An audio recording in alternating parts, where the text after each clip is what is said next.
Buenas tardes, apreciable audiencia, amigos, colegas. Les saluda su amiga, la licenciada Yesenia Arevalo, en una nueva transmisión más de El Café del Derecho.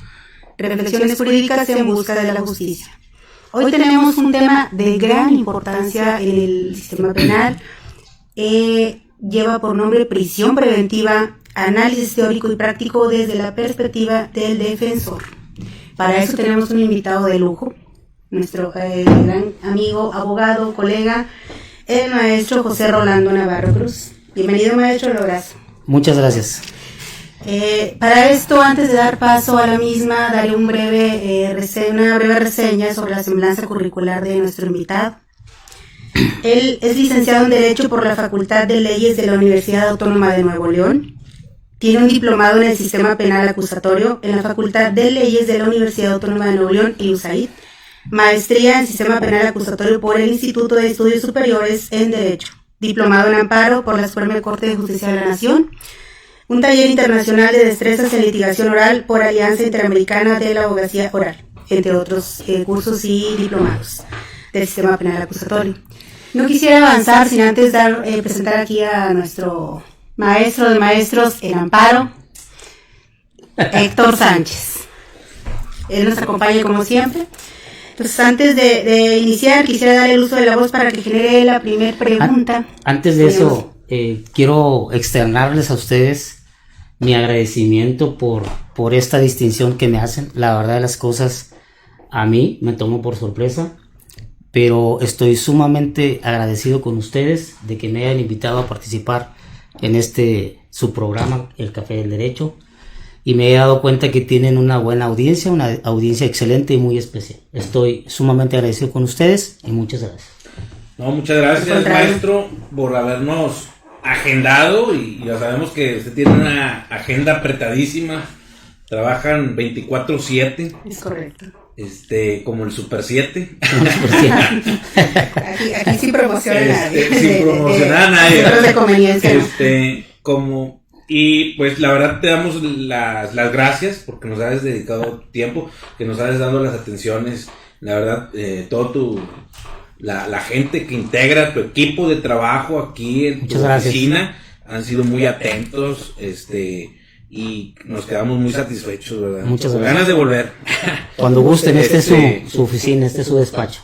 Y pues el día de hoy pues tenemos un tema muy relevante para aquellos abogados que manejan la materia penal.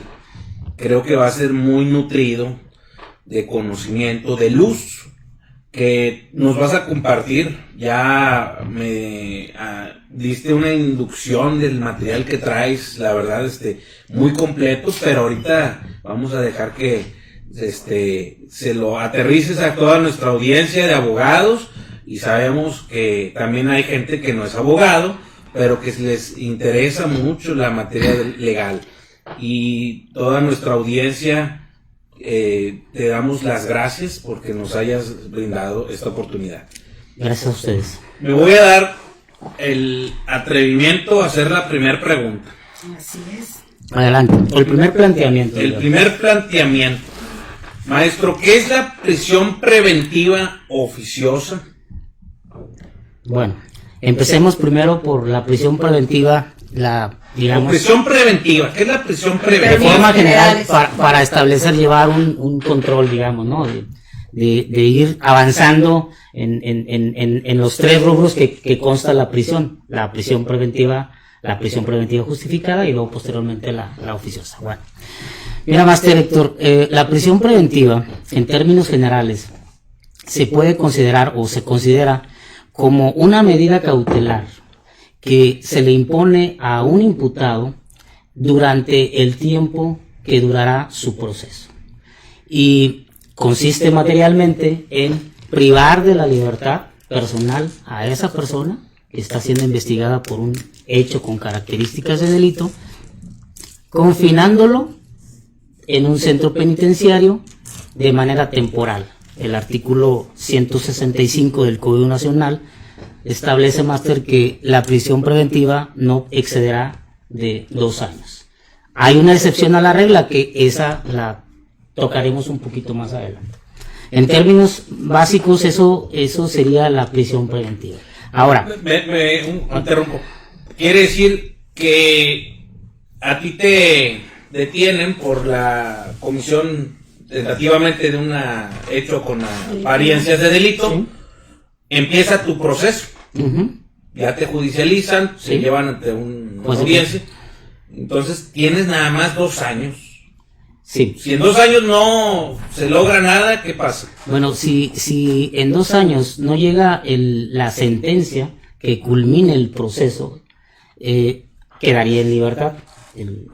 Y con la reserva de la imposición de una medida cautelar diferente a la prisión preventiva. Diversa. Pero existe en esta fase, en este punto, existe una excepción a la regla. La prisión preventiva sí podrá prolongarse por un lapso mayor a los 2 años cuando cuando venga del ejercicio de derecho de defensa del imputado. Digamos que si viene una sentencia condenatoria y no se han cumplido los 2 años de la prisión preventiva, interpones el recurso de apelación y automáticamente podría prolongarse más de 2 años la prisión preventiva por el ejercicio del derecho de defensa del investigado, más o menos en esos términos. Pero mira, Máster, para ir entrando en el tema, yo quiero hacerles este comentario para entender básicamente cómo el tema de esta figura jurídica. Mira, no es que exista esta medida cautelar a raíz del Código Nacional de Procedimientos Penales. Esta figura jurídica ya existía, siempre ha existido en nuestro sistema penal mexicano, solo que aplicada de forma diferente. En el sistema tradicional, los que transitamos por el sistema... El auto de formal prisión. El auto de formal prisión, pero se aplicaba de la siguiente forma. Recordarás, Máster, que se aplicaba a aquellos delitos cuyo término medio aritmético excedía de 5 años. 5. Entonces, cuando nosotros nos pasaban un asunto, un detenido, lo primero que hacíamos era preguntar, ¿procede o no procede la fianza? No sé si recordarás ese término. O sea, La famosa fianza. Entonces, Máster, esta figura jurídica, es más, yo la considero ya en esos momentos que tenemos la implementación, el respeto a los derechos humanos, a la presunción de inocencia, yo considero aquella prisión preventiva también de carácter oficioso, porque no había debate, bastaba con que excediera del término medio aritmético de 5 años y ya. Era muy bajo el nivel de requisito que tenía el juez, el margen para conceder la autodeterminación. Es correcto. Y bueno, el marco constitucional, Máster, es importante señalar el marco constitucional ahorita de la prisión preventiva. Pues bueno, el marco constitucional lo encontramos en el artículo 18, que establece básicamente que solo por delito que merezca pena privativa de libertad habrá lugar a prisión preventiva.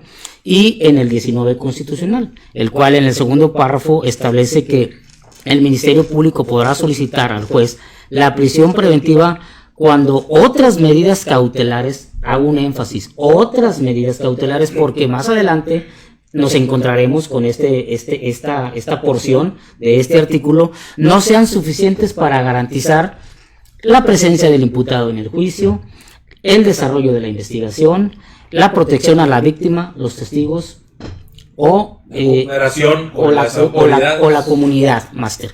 Y hay una cuarta fracción, hay una cuarta hipótesis en donde el Ministerio Público estaría en condiciones de pedir la prisión preventiva, pero esa es la de cuando el imputado esté siendo procesado o haya sido sentenciado previamente por la comisión de un delito doloso. Ahí es otra, esa yo la menciono aparte porque tiene un comentario personal diferente a los demás requisitos, pero básicamente, Máster, perdón, esta es el marco constitucional de la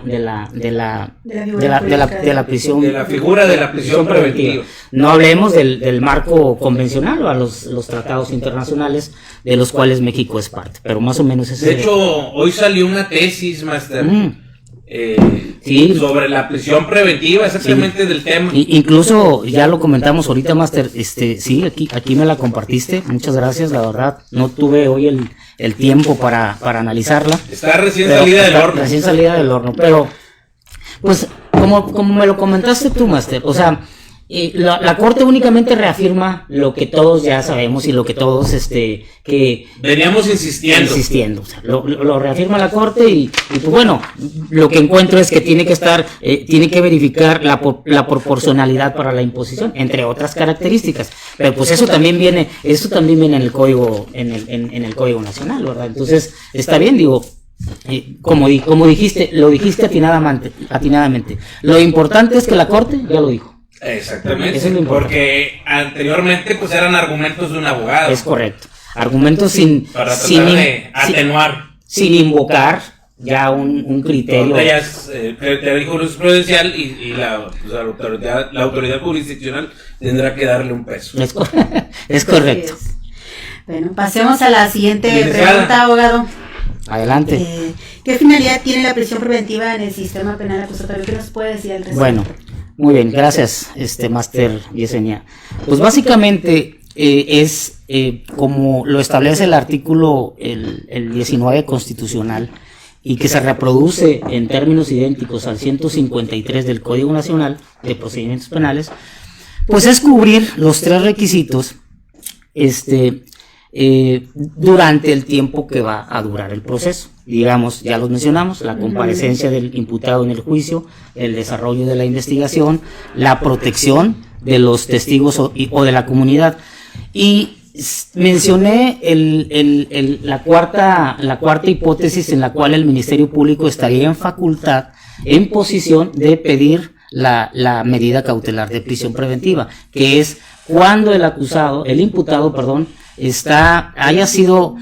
tenga un proceso diverso al que está enfrentando o haya sido sentenciado por un delito doloso. Esta es una opinión muy personal. Este requisito yo lo considero como una condición tasada, es decir, preexistente. Basta que el juez verifique que ese proceso anterior no puede ser acumulado o conexo en que se está pidiendo la prisión preventiva y que sea doloso el proceso llevado con anterioridad en contra del imputado para que el juez pueda imponer a petición del Ministerio Público la prisión preventiva.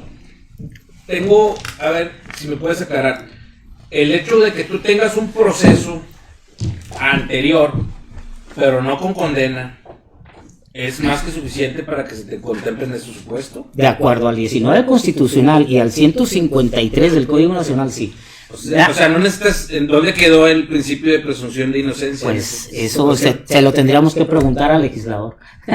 Pero mira, o sea, realmente ahí el juez, por eso le hago este comentario aparte a este requisito, porque realmente ahí el juez solamente valorará si ese proceso anterior, esa causa penal, es acumulable o no a la causa en donde se está pidiendo, a la nueva causa, ¿verdad? Al nuevo proceso, o si es conexa o no. De verificarse eso, pues bueno, el juez estaría en condiciones de imponer esa medida cautelar a petición del Ministerio Público. Así de grave es la violación de la presunción de inocencia en nuestro principio de presunción de inocencia. Así es, Máster. Muchas gracias, abogado. Adelante, maestro. Otra preguntita, Máster. Claro, adelante. Aclaremos antes de continuar que son cuestionamientos que se llegan vía mensaje por parte de la audiencia. Estas son preguntas de nuestra audiencia, ya directas. ¿Qué debe hacer un abogado defensor para evitar que a su patrocinado le impongan esta medida cautelar de prisión preventiva? Ok, bueno, en este punto es muy importante, Máster, porque a diferencia de la prisión preventiva oficiosa, aquí el Ministerio Público, de acuerdo a los registros de investigación con los que cuenta en su carpeta inicial, de acuerdo a estos datos de prueba, él tendrá que justificar que la petición de medida cautelar de prisión preventiva es la idónea y es la más adecuada para garantizar los fines del proceso. Sí me voy explicando, ¿verdad? Sí. Entonces, conforme a eso, el defensor tiene la obligación, máster, de ofrecer medios de prueba o datos de prueba para intentar destruir, yo lo llamo de esta manera, destruir la teoría fáctica y probatoria que el Ministerio Público tendrá que exponer ante el juez de control para por llamarlo de alguna manera, para convencer al juez de que es procedente la imposición de la medida cautelar de prisión preventiva. Entonces, aquí en este punto, para nosotros los defensores se vuelve una labor titánica, porque tenemos, miren, voy a regresar un poquito y voy a mencionarles, hace un par de semanas el maestro Fernando Martínez Huizar dio una conferencia sobre el control de detención. Sí, y en esta conferencia, muy atinada la conferencia, la verdad. Y en esta conferencia, el máster Fernando Martínez Huizar habló del control de detención, ¿verdad? Estableció cuáles eran los lineamientos que un defensor debe de seguir cuando tienes a un detenido que inmediatamente que está detenido, pues tú tienes que empezar a recabar datos de prueba, medios de prueba, para lograr establecer que la detención no se apega a las normas constitucionales, es decir, que la detención fue ilegal, ¿verdad? Bueno, pues más o menos es la misma situación para la prisión preventiva. Cuando uno está como defensor y digamos, te dan el asunto y está detenido, fue detenido por orden de aprehensión, por flagrancia, entonces tú tienes 48 horas para recabar pruebas. Tú más o menos, tú vislumbras como abogado defensor si el Ministerio Público, de acuerdo a las circunstancias personales del imputado, tú vislumbras si el Ministerio Público o la pena, porque pues, la Corte así lo establece, ¿verdad? Perdón, el Código Nacional así lo establece, pero digamos, tú vislumbras si el Ministerio Público estará en condiciones de pedir o no la prisión preventiva. Entonces, tú en esos lapsos de 48 horas tienes la obligación de recabar pruebas para recibos digamos, recibos de nómina, actas de nacimiento de sus hijos, las colegiaturas de sus hijos, cuentas bancarias, de licencia, todo para demostrar títulos de propiedad. Todo eso tenemos que allegárselo para poder utilizarlos cuando el Ministerio Público pida esa medida cautelar. Entonces tú como defensor tienes que ir perfectamente preparado para eventualmente enfrentar esa fase de prisión preventiva. Ahora, eso es cuando tenemos el lapso de las 48 horas. Y digo 48 horas porque independientemente de que tú como defensor pidas la duplicidad del término, las 144 horas, eso no evita que inmediatamente cuando tú pidas esa duplicidad, el Ministerio Público entrará inmediatamente a la medida cautelar y tu cliente se puede quedar detenido, digamos, todo el transcurso hasta que... A lo mejor las 144 se queda. Sí, efectivamente, pero hay algo todavía... Ese es cuando tú lo tienes, cuando tú tomas el asunto que fue detenido en flagrancia, ¿verdad? Pero hay una opción más, máster.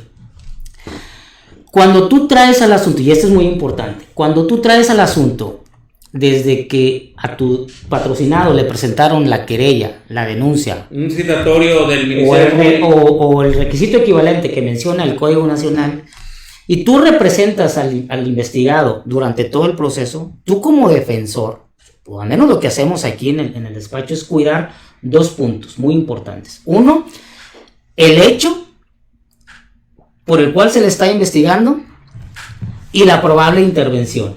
Digamos, eso lo tomaríamos nosotros como el fondo del asunto, ¿sí? Pero por otro lado tienes que vislumbrar las circunstancias personales del investigado. Si tiene domicilio aquí, si tiene 2 domicilios, si fue citado y no acudió, si después de que le presentaron la denuncia intentó amenazar a la víctima, amedrentar a los testigos, intentó destruir, falsear o destruir documentos que pudiesen ser elementos de prueba. Entonces, cuando nosotros vislumbramos eso y sí se dan esas circunstancias, pues empezamos a trabajar para en el momento, porque esto no te impacta aquí, Master, esto ahí no te impacta en la investigación, te impacta en la fase, ahí es donde y ahí es cuando dices como defensor, le hubiera dicho esto o hubiera hecho esto y ya, pero ahí ya no hay salida, porque fíjate, una de las cosas más graves que le puede pasar a un abogado, cuando está dentro del término de 48 horas no hay problema, pues es una labor titánica y por eso no puedes conseguir las pruebas o los medios de prueba. Pero cuando tú lo traes desde la investigación, que tú llegas con él, te lo citan en libertad y tú llegas con él, ¿sí? Pues llegan a la audiencia, ¿verdad? No fuiste preparado. No fuiste preparado y tú no te si no te preparaste con esos medios, y el Ministerio Público te solicita en ese momento y tú... Y pasa que llegas con el detenido y sales sin él. Y eso es una de las tragedias más grandes que le puede pasar a un abogado defensor. Nada más para que se quede ahí. Que se quede ahí. Empeñado. Se lo dejo empeñado, señor juez. Así es. Regreso 144 horas. Sí. Muchas gracias, abogado. Bueno, antes de pasar una pausa, quiero enviar saludos a las personas que nos están adelante viendo. Espero que sean muchas. No, si tienes fans, tienes fans. Demos paso a los mismos. El maestro Ricardo Vega, un saludo, maestro. También estuvo ya con nosotros en 2 ocasiones, fueron dos partes, ¿verdad? Sí. 1 y 2. Al licenciado Héctor Guerrero, saludos, Lic. A mi tocayo. Heriberto Alday dice: saludos, licenciados, una admiración a seguir y poder escucharlos, y en especial Héctor Sánchez. Es fan mío. Es tu fan. Traigo porra también. Al maestro Eduardo Bolaños, por ahí vamos a tener próximamente un doctor convenio Eduardo de colaboración. Saludo a mi estimado amigo Eduardo El Bolaños. próximo día 25. Al doctor Luis Estreviño, estuvo con nosotros también. Gran auge su plática con nosotros. Un saludo, doctor. Jocelyn Navarro, Carlos Monzón, también un saludo a la licenciada Jocelyn de la Fundación Sembrando Fe. De Sembrando Fe, ¿cómo no? A mi compañera Ana Cuellar y Norma López también. La licenciada Ana Cuellar. Nos dice por aquí Ricardo Vega, el maestro. Saludos al maestro José Rolando Navarro, al maestro Héctor Sánchez. Saludos, maestro. Muchas gracias, estoy a la orden. Nuevamente saludos. Alan Guerrero, saludos.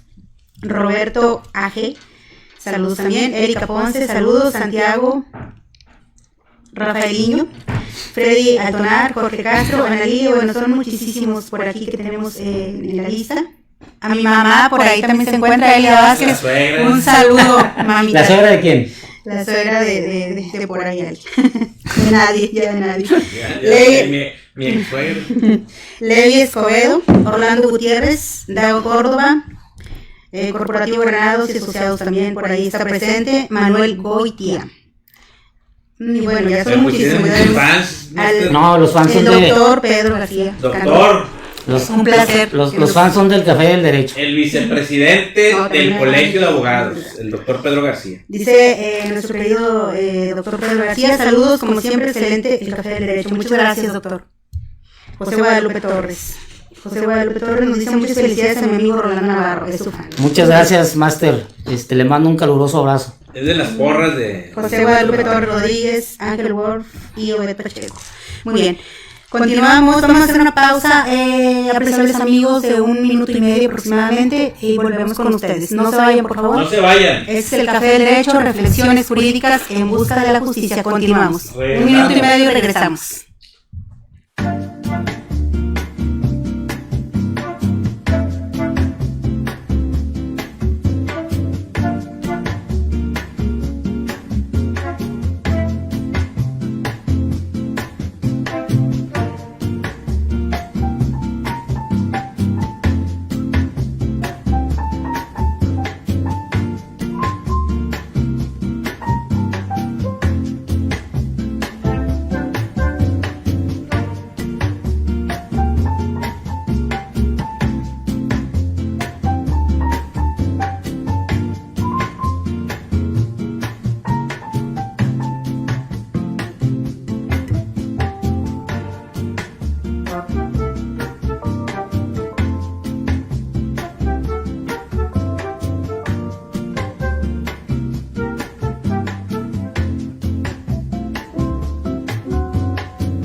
Ya regresamos a su programa El Café del Derecho, reflexiones jurídicas en busca de la justicia.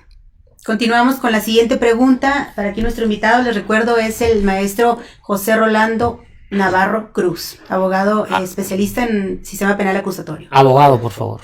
También, sí, Gracias. el principal. Abogadazo. Gracias. De lujo. Una persona con muchísima experiencia, la verdad. Muchas gracias. En el tema. De nada, abogado. Continuamos con el tema. ¿Qué nos puede, en forma general, cuáles son los estándares más apropiados desde el punto de vista jurídico para imponer esta medida cautelar de prisión preventiva? Muy bien. Máster, si analizáramos nosotros los operadores de justicia, sobre todo en el sistema penal acusatorio, si entendiesen, hablo de los operadores, hablo de jueces, ministerios públicos, defensores públicos y los asesores jurídicos. Todos los integrantes. Si nosotros entendiésemos de una forma correcta la finalidad teleológica, por llamarlo de alguna manera, de la figura jurídica de la prisión preventiva, creo que el sistema funcionaría un poco mejor. Me explico por qué. Normalmente quisiésemos entender, o queremos que la prisión preventiva fuera inmediata, ¿sí? O sea, es decir, el Ministerio Público a veces ante la mínima sospecha va directo prisión preventiva, ¿sí? Y esa no es la finalidad de la prisión preventiva. Y aparte, si analizamos el marco constitucional de la prisión preventiva, máster, tenemos que el 19 constitucional dice, el Ministerio Público solo podrá solicitar al juez la prisión preventiva cuando otras medidas cautelares no sean suficientes. Por eso hice énfasis hace rato cuando tocamos el tema del artículo 19 constitucional, cuando otras medidas no sean suficientes para garantizar los fines del proceso. Si nosotros analizamos de forma a contrario sensu esta porción normativa, esta pequeña porción dice mucho, entenderíamos que no puede existir la prisión preventiva sin que al imputado, investigado, se le haya impuesto una medida cautelar de forma que no es diferente a la prisión preventiva. No sé si me explique. Sí. ¿Por qué? Porque constitucionalmente el imputado tendría primero que tener el derecho de pasar por ciertas medidas cautelares. Otras medidas menos gravosas. Sí. Y obviamente si no cumpliera su fin, prisión preventiva. Es correcto, sí, porque incluso la prisión preventiva, los tratadistas, la Suprema Corte de Justicia de la Corte Nación, Interamericana. la Corte Interamericana, bueno, la Suprema Corte de Justicia de la Nación lo dice porque lo dice la Corte Interamericana. La prisión preventiva es una medida excepcional, los capacitadores o los maestros nos dicen, es la última ratio, la última razón de ser. Recuerdo que debería de ser. El deber ser es una medida excepcional. Es correcto. Incluso la Corte en una de sus tesis establece que la prisión preventiva, evidentemente, opera únicamente como una alternativa cuando otras medidas cautelares no son suficientes para garantizar los fines del proceso. ¿Por qué? Porque dice la Corte que es de manera excepcional y porque es la más lesiva y la de mayor intervención, maestro. Entonces, yo, en mi opinión personal, podrán estar de acuerdo conmigo mis colegas o no, pero yo no concibo que un imputado esté en prisión preventiva sin que antes se le haya impuesto una o dos o tres o las medidas cautelares que sean necesarias, porque el Código Nacional faculta al juez, el 157 del Código Nacional faculta al juez para ubicar dentro del todo el catálogo del 155 cuáles de las medidas cautelares pueden ser suficientes para garantizar los fines del proceso y de ahí ubicar el peligro de sustracción de la acción de la justicia, el peligro de la obstrucción de la investigación y todos los requisitos que marcan el 169, el 170 y el 169, 178, 169 y 170 de los requisitos para la imposición de la prisión preventiva. Ahora, o por lo menos como un derecho del imputado yo no consigo que le impongan una medida, la prisión preventiva justificada, si antes por lo menos no le impusieron el resguardo domiciliario, con la colocación del brazalete, de los medios electrónicos, de los aparatos electrónicos. Ya ahorita la tecnología, que no es nueva, digo, en México tal vez sí sea de uso reciente, ¿sí? Pero sin embargo ya se puede cumplir los requisitos que exige el código con esos Sí, pero aún así no lo hacen. Aún así el Ministerio Público como que se pone nerviosos ante una situación así y piden prisión preventiva porque el domicilio no atendieron el citatorio en el domicilio, levantan una constancia por la policía ministerial y ya con eso piensan que ya justificaron que el investigado tiene el peligro, que hay peligro en la sustracción del investigado, y no es así. Entonces yo repito, insisto, yo no concibo una prisión preventiva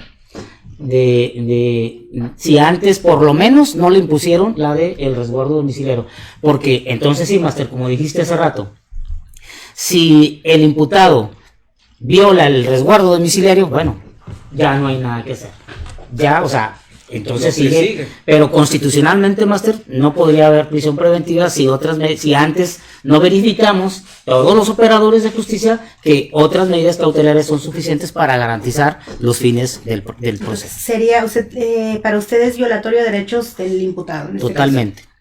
No, eso ahorita lo veremos más adelante, pero desde la prisión preventiva estamos hablando de una violación grave a los derechos humanos. Si no se lleva el debido proceso. No. Bien, muchas gracias, abogado. Un tema, bueno, no, sí, era más o menos en el mismo sentido, pero realmente ahorita más adelante tocaremos el tema ese de la violación a la presunción de inocencia. ¿Sí? Perfecto. Adelante. De hecho, sí, ¿qué nos puede decir sobre la prisión preventiva de corte oficioso? ¿Qué es y por qué existe nuestro sistema penal acusatorio? Muy bien. Esta, máster, la prisión preventiva de carácter oficioso, pues hay debates Es muy cuestionada y la verdad, en lo personal, yo te lo digo, yo siempre, mi peor defecto ha sido ser sincero. Sí. Y creo que es totalmente violatoria a los derechos fundamentales.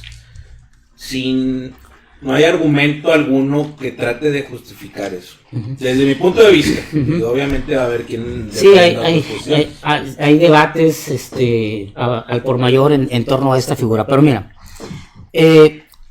la prisión preventiva oficiosa por sí sola, para nosotros los defensores, es un temor muy grande, porque no es lo mismo representar a una persona investigada dentro de un proceso teniéndola en libertad que teniéndola en la prisión, en prisión preventiva, ya oficiosa. Entonces, la prisión preventiva de corte oficioso es la privación de la libertad personal de un investigado, de una persona que está siendo señalada, muy importante, está siendo señalada, ni siquiera ha sido condenada, ¿verdad?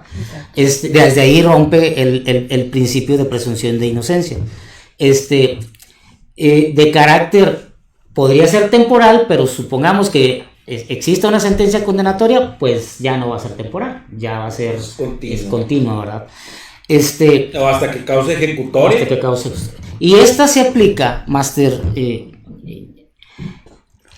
cuando en ciertos delitos que ya vienen incluidos dentro de un catálogo que marca el 19 constitucional y que posteriormente se reproducen tanto, creo que es el 167 del Código Nacional, de forma general, y en leyes especiales, traen aparejada, nomás para que te des una idea, la gravedad de la situación. Traen, yo le llamo aparejada, traen incluida la prisión preventiva oficiosa. No hay debate, no hay nada que hacer. Por ejemplo, los delitos contra la salud. Sí.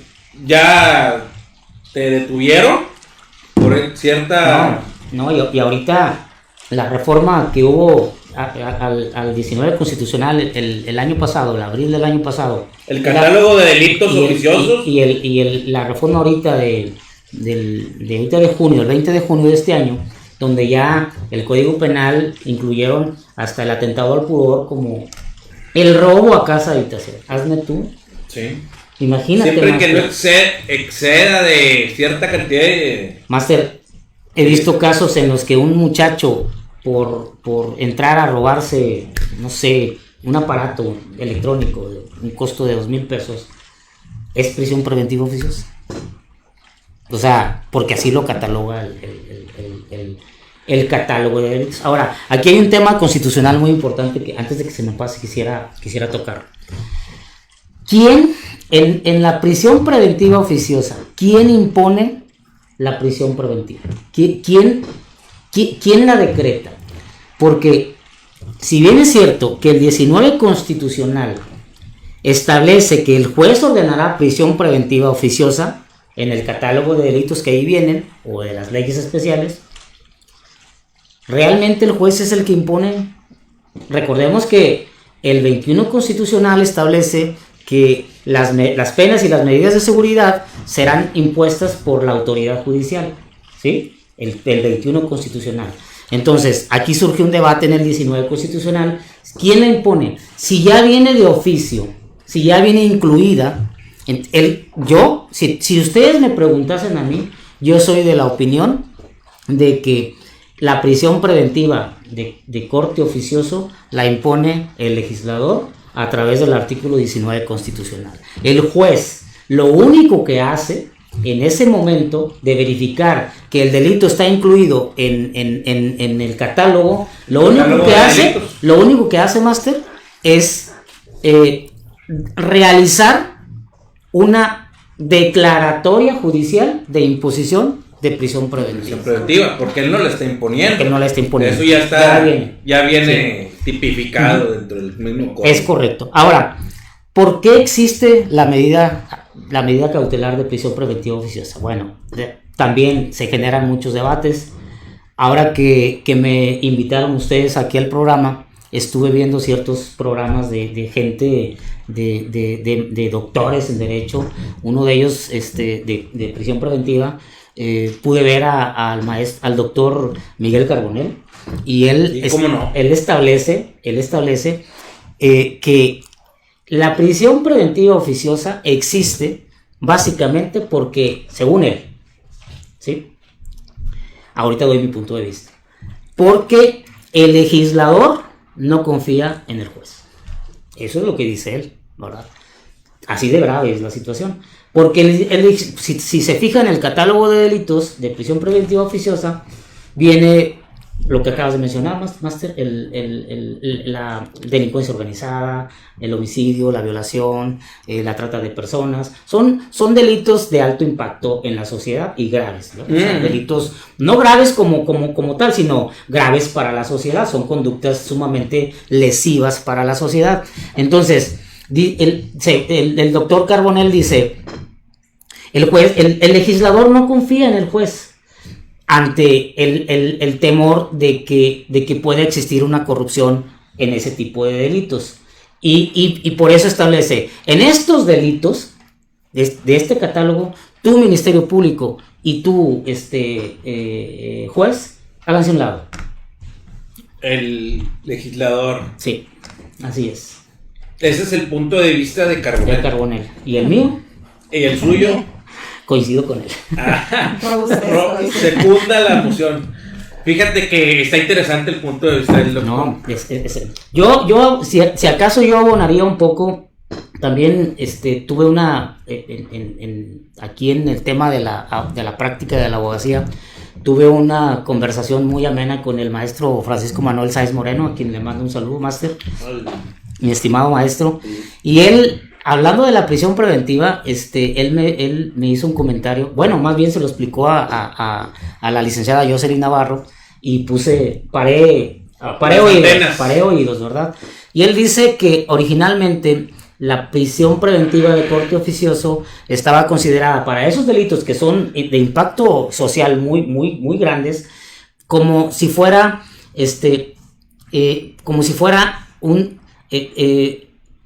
para tratar a esos delincuentes o a esas personas que cometen ese tipo de delitos como enemigos de la sociedad. Si ellos son enemigos de la sociedad, no tendríamos, digamos, razón para respetarles el principio de presunción de inocencia. Que según aquí el tema sería, el legislador prevé que ante esos delitos lo correcto es prisión preventiva de corte oficioso. Pero realmente, pues, esos son más o menos las corrientes, las posiciones que puede existir en torno a esta situación. En base a estos ilustres personajes del derecho penal. Así es. Fíjate que yo creo, desde mi punto de vista, ¿sí?, la prisión preventiva creo que sí está excedida constitucionalmente hablando, el catálogo. Bueno. Y desgraciadamente todo sistema creo que es bueno. Uh-huh. Lo que no es bueno son los operadores del sistema penal. Porque mucha gente critica el sistema penal acusatorio. No han parado de criticarlo, uh-huh, pero creo que es perfectible. Uh-huh. Aquí el problema es desde un inicio nos topamos que tenemos un primer respondiente, sí, con una capacitación deficiente. Mínima. Un perfil muy por debajo del que la Constitución nos promete, sí, y que el mismo código nos promete. Entonces, si tenemos al que inicia es la primer persona, uh-huh, que se percata de la noticia criminal, digamos en caso de una flagrancia, sí, y tiene falta de capacitación, sí, falta de perfil, de vocación. Uh-huh. ¿Cuántos videos hemos visto donde están policías sembrándole droga, Es a muy un claro. detenido. Sí. Y tú te pones, buscas en YouTube y los encuentras, yo creo que de todos los estados de la República. Ujú. ¿Cuántas veces no hemos visto que se fabrican delitos Ujú. por parte Toda la vida ha existido de eso. las corporaciones policíacas y las mismas fiscalías? Te comentaba hace un tiempo antes de iniciar la programación, Ajá. de un juez hace una semana, yo creo que salió una noticia que un juez de distrito, creo que fue en México, revocó a los fiscales, Ok, sí me al comentaste. personal de la fiscalía, y solicitó al fiscal general que pusiera gente competente Capacitado. y que no estuviera violentando el principio de lealtad. Sí, de hecho por ahí lo compartí en redes sociales. Sí, Lo compartieron. Porque ¿cuántos jueces hay de esos Ujú. aquí en Nuevo León? Sí. Que se han visto sucesos totalmente evidentes, Ujú. prefabricados, Sí. por parte de algunos fiscales en colaboración con alguna corporación Sí. policíaca Ujú. para fabricar delitos Claro. y llevar gente inocente ante una autoridad judicial. ¿Cuántas veces se han visto y cuántas veces ha pasado? Y desgraciadamente, ¿cuántos jueces de esos, como ese juez de distrito, que mis respetos, Ujú. que él revoca totalmente a la A la fiscalía? fiscalía. Sí han revocado a los defensas, Sí. a las defensas, pero Mucho- a la fiscalía es lo que más necesitamos. Muchas veces en razón, ahora sí que del principio de lealtad y de buena fe que le debo al fiscal también, Ujú. la institución de los fiscales, muchas veces también es la carga de trabajo que tienen. Me ha tocado muchas veces que llegas a una audiencia y no viene el fiscal titular de la carpeta. Me la asignaron a mí y está ahí. O sea, imagínate, Improvisando. nosotros, por ejemplo, aquí lo que manejamos bastante es el fraude, el abuso de confianza, tipos, Delitos de cuello blanco. delitos de cuello blanco. Tipos penales, Máster, que son muy minuciosos, son muy, muy detallistas. Una sola falla y o sea, entonces imagínate, Máster, que tenemos 2 años integrando una carpeta de fraude o de abuso de confianza o administración fraudulenta, y viene el Ministerio Público, uno que no es el titular de la carpeta. Evidentemente, pues tú como asesor jurídico, pues tú llevas también tu parte, pero no es lo mismo, porque a veces, si el juez se da cuenta de, como dices tú, que el fiscal no viene preparado, y no, independientemente del asesor jurídico de la víctima, el juez tiene la obligación de parar inmediatamente la audiencia y llamar, remover a la fiscalía y solicitar un nuevo fiscal. Más imagínate. Pero en honor a los fiscales, a veces es el exceso de trabajo. Creo que tanto las defensorías, la Defensoría Pública como la Fiscalía están rebasadas. Fíjate, Y no es que sean malos, No. no, es que están rebasados. fíjate, yo no sé, voy a hacer aquí un paréntesis para hablar algo del tema de la práctica, a ver si me puedo explicar. Yo lo digo porque ya me lo he encontrado en otros estados. Es más, aquí en la PGR, en la Fiscalía General de la República.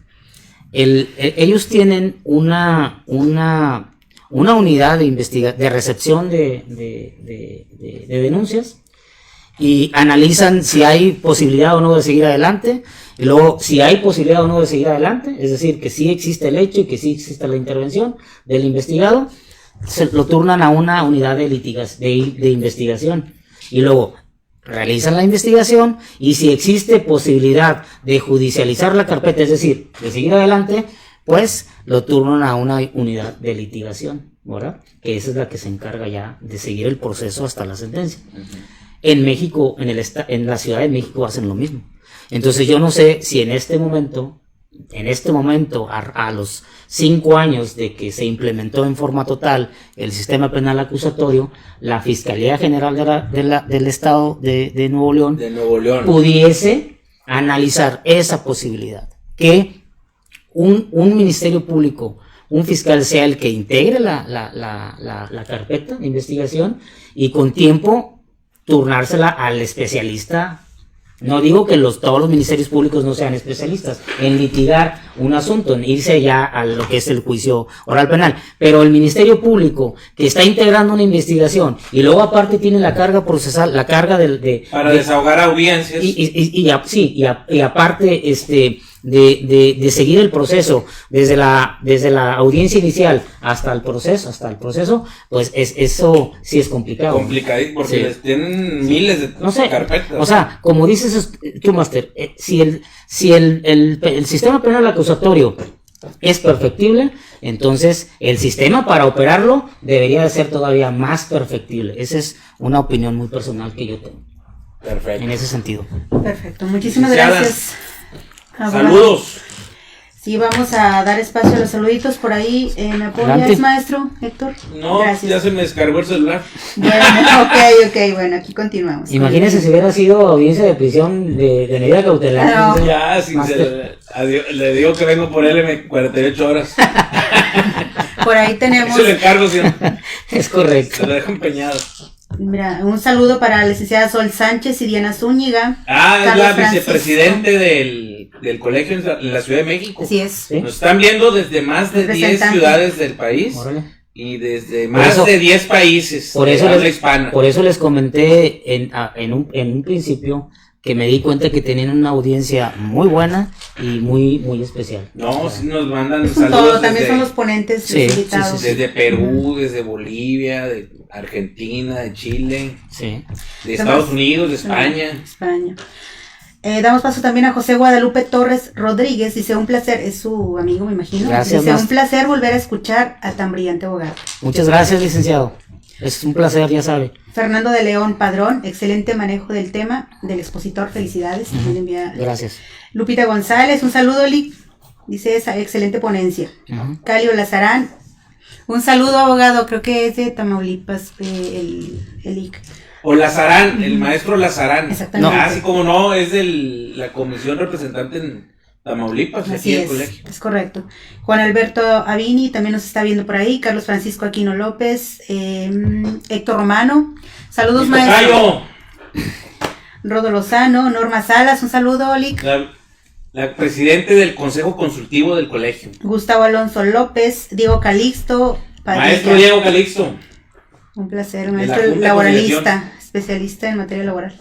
Ana Lilia, también saludos. Ana Lilia Contreras Navarro. Me imagino, no sé si... No, es otro Navarro. Okay. Es otro Navarro. Un saludo. Leopoldo Hernández, nuestro maestro Enrique González Idrián también está presente. Doctor. Máster. Excelente disertante, dice. Muchas gracias, máster. Y bueno, son infinidad de saludos. Creo que no tenemos suficiente tiempo para continuar con los mismos. Esther Gómez Pacheco, María Solís, Vaz Maniquis, Enrique González Idrián, por aquí envió un mensajito otra vez. Dice, ¿se podría estimar que deberá de aplicarse el esquema del sistema anterior, un fiscal integrador y un fiscal de litigación oral? El fiscal adscrito, máster, ¿se acuerda? Tiempos exactamente. Mario Máximo también, por ahí nos está viendo. Mario Heriberto Gutiérrez. Muy bien, continuamos con la siguiente pregunta. Gracias. Bueno, hace un momento la estuvimos por ahí mencionando. ¿Usted considera entonces que la prisión preventiva oficiosa, abogado, vulnera el derecho de presunción de inocencia de un imputado?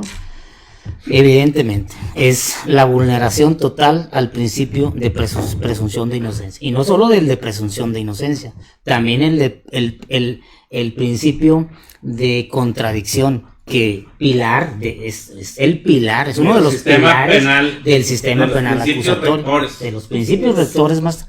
Entonces también en ese sentido, evidentemente que sí. Y miren, ahorita no quise comentar, cuando comentaste, Máster Héctor, que considerabas que la prisión preventiva pues era excesiva, bueno, yo quería reservarme un comentario para cuando tocase yo el tema de la vulneración del principio de presunción de inocencia. Para mí se hace más palpable la violación al principio si tomamos en cuenta que la prisión preventiva de corte oficioso y la otra también, la justificada, es una pena anticipada. Entonces, donde para mí se hace más palpable la violación a este principio desde el auto de vinculación a proceso. Y te voy a explicar por qué, máster, según mi opinión. Recordemos que la Suprema Corte de Justicia de la Nación ya estableció, ya dio las directrices para al resolver una contradicción de tesis del estado de Chihuahua y otra contendiente del estado de Quintana Roo, si mal no recuerdo. Ya decidió que para dictar el auto de vinculación a proceso solamente se requiere la existencia de un hecho, que ese hecho tenga la apariencia de un tipo, de alguna de las conductas de alguno de los códigos penales, es decir, que adecue ese hecho a una determinada conducta. Tenga apariencia nada más. Y la intervención, y lo peor, o la probable participación o intervención del investigado en el hecho. Bueno, nomás imagina, a esto nosotros le llamamos estándar probatorio.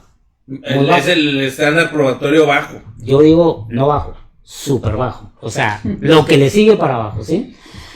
Entonces, imagínate, máster, que tú estás siendo investigado, fuiste señalado por un hecho con las características del delito de un determinado delito. Desde el artículo 19. Vamos, del artículo 19. Imagínate, máster, que fuiste señalado y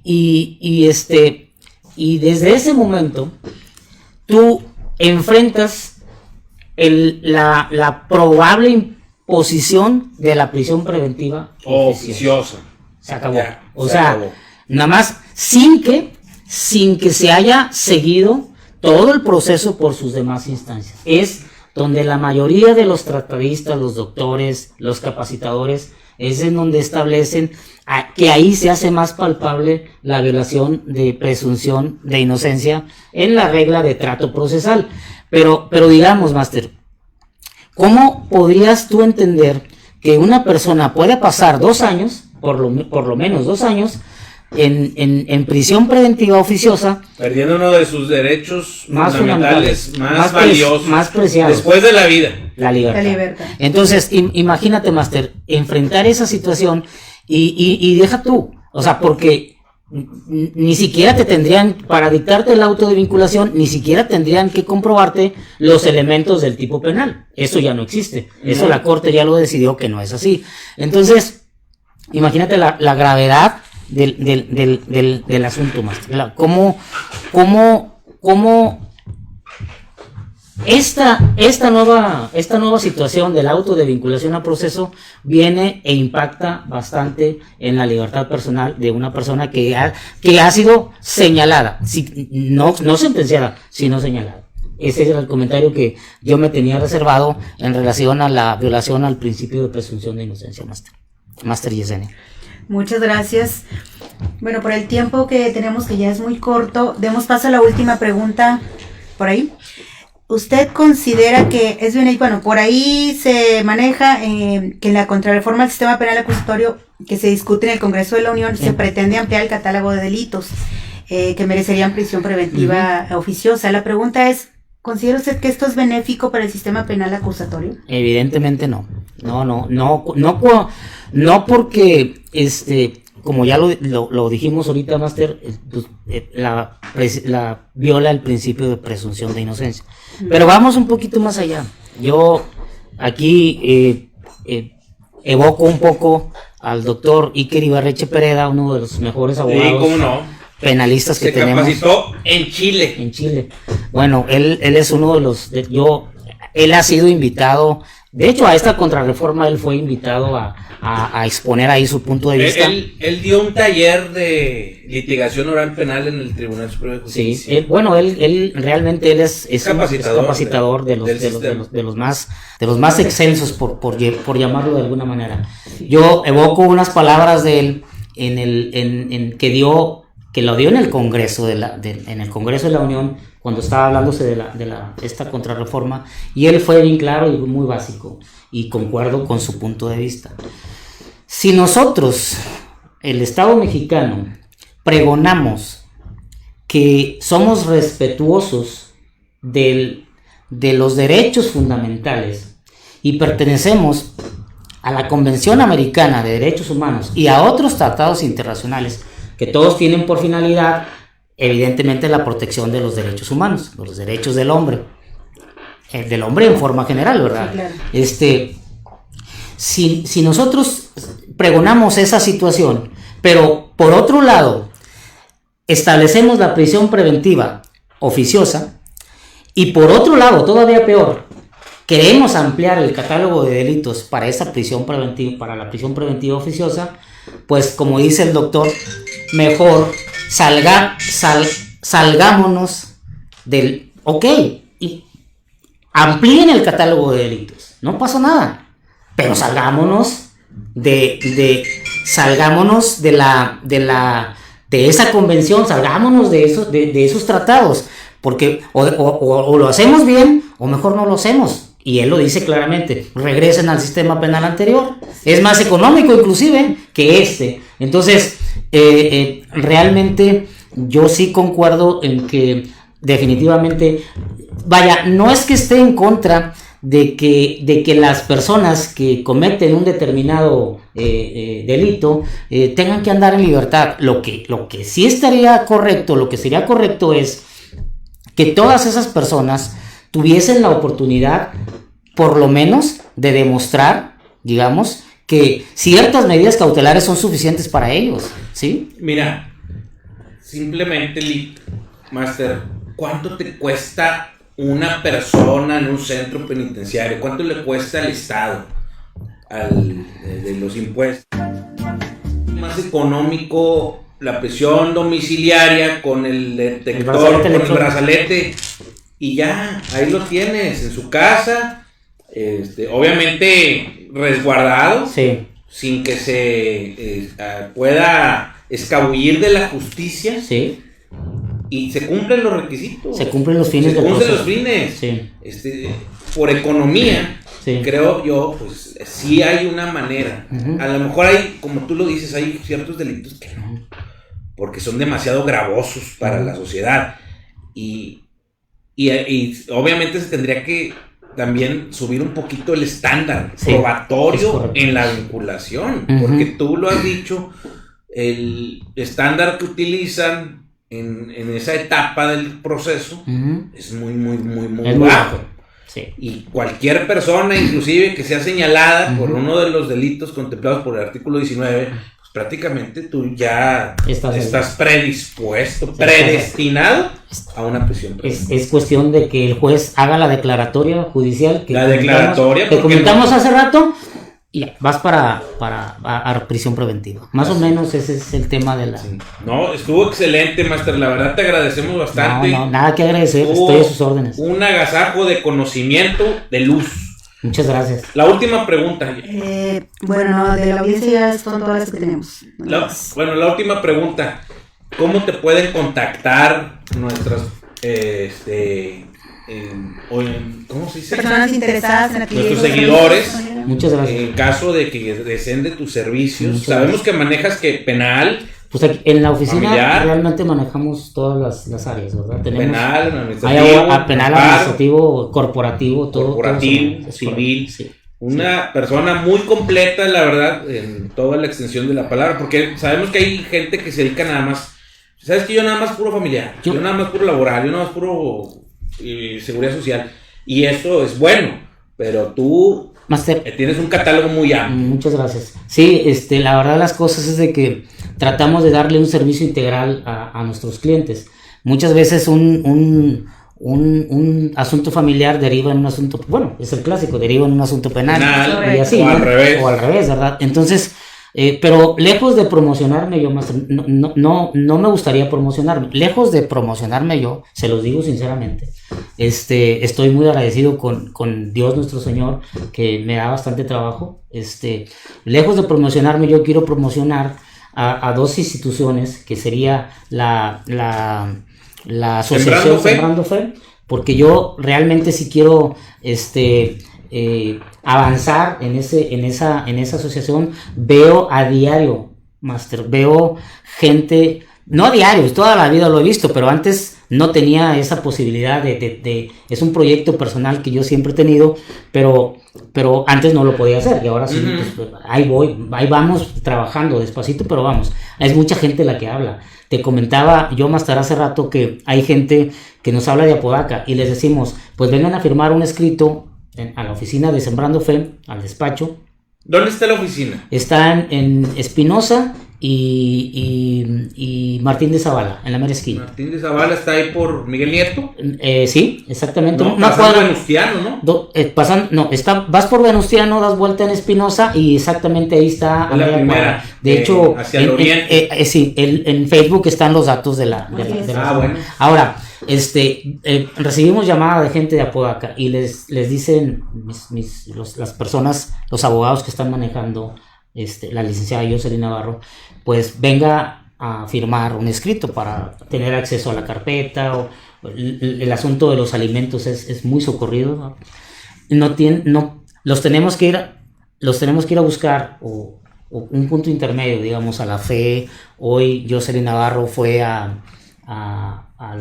CODE de Guadalupe para recabar una firma porque no pueden venir hasta el centro. Son gente que viene de toda el área metropolitana. Sí, Master, esto es la verdad de las cosas. Eso a mí como abogado me puede mucho porque la carrera me ha dado bastante, sobre todo conocimiento, Master, y sobre todo grandes amigos, el maestro Enrique, el doctor Cidrián, el doctor Cidrián, el maestro Pepe Torres, José Guadalupe Torres Rodríguez, un abogado que conozco desde hace mucho y lo perdí un tiempo, se perdió un tiempo, pero luego ya nos reencontramos en Frónesis y bueno, tenemos una buena amistad. Entonces es algo que realmente sí me gustaría seguir adelante. Por eso yo prefiero promocionar la fundación. Y otra institución a la que yo quiero promocionar o quiero mencionar es a la Universidad UANE. La UANE. Están colegas, el que quiera una maestría en el sistema penal acusatorio. Nosotros tenemos convenios con la UANE, con el colegio. Hay excelentes maestros, el único que no está ahí soy yo. Fíjate, de ahí, pues hay muy buenos egresados. No. Por mencionarte algunos, pues estás tú, está Fernando Huiza, el maestro Carlos Chapa Verástegui,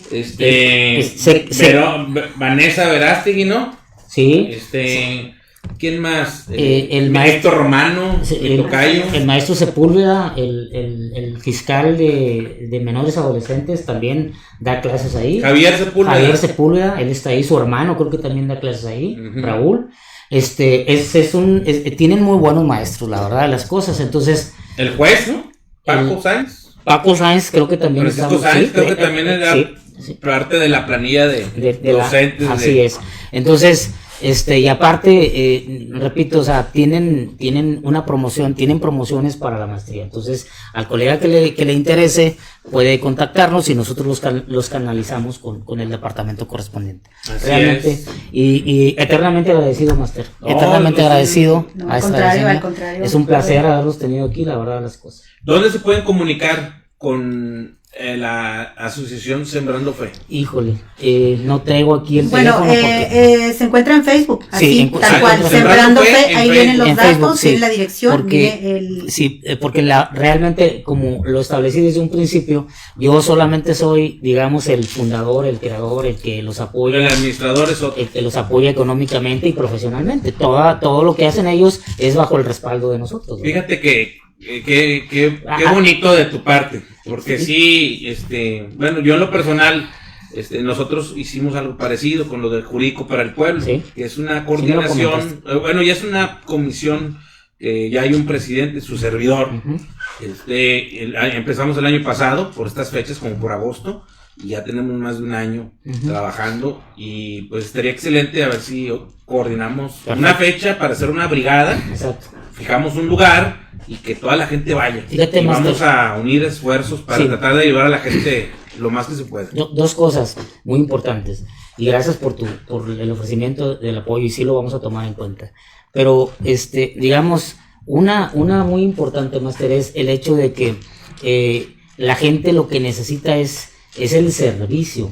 Hay gente que nos habla porque su carpeta está abandonada, porque su carpeta no la encuentran, porque mil cosas, o porque la persona, el deudor alimentista, el clásico, se salió de trabajar y no lo encuentra. Entonces, sí, ya no quieren. Entonces, realmente esa es la situación que nosotros nos estamos abocando. Lejos de establecer una brigada, estamos estableciendo el contacto directo.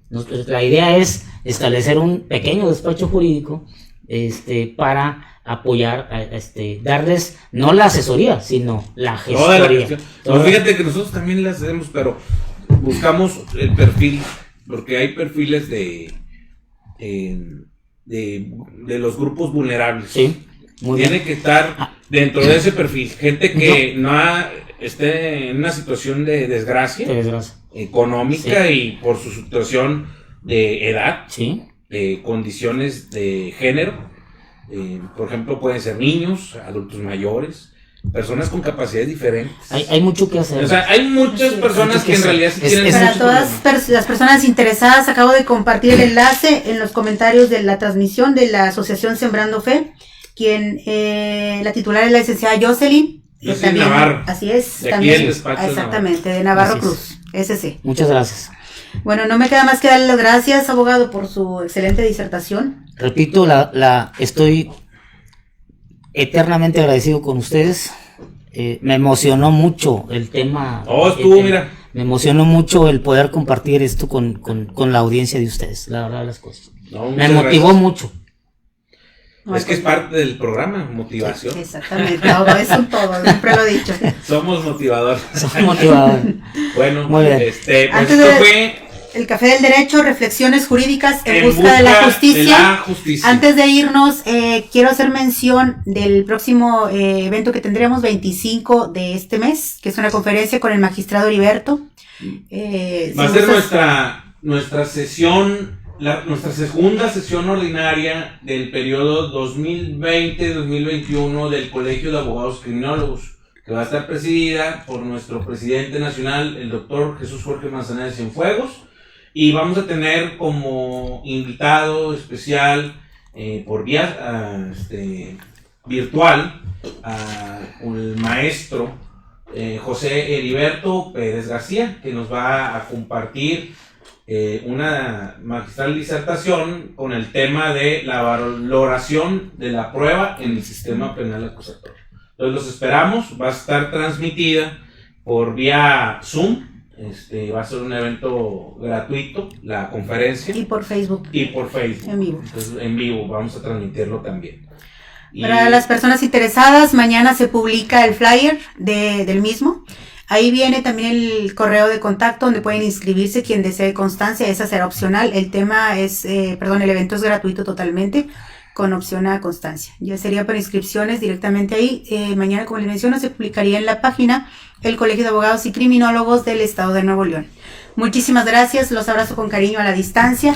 Dios los bendiga, nos vemos en la próxima transmisión, que sería hasta de este viernes hasta el próximo. Muchas gracias a todos. Un placer. Abrazo. Esto fue el Café del Derecho, reflexiones jurídicas en busca de la justicia. Gracias. Un placer.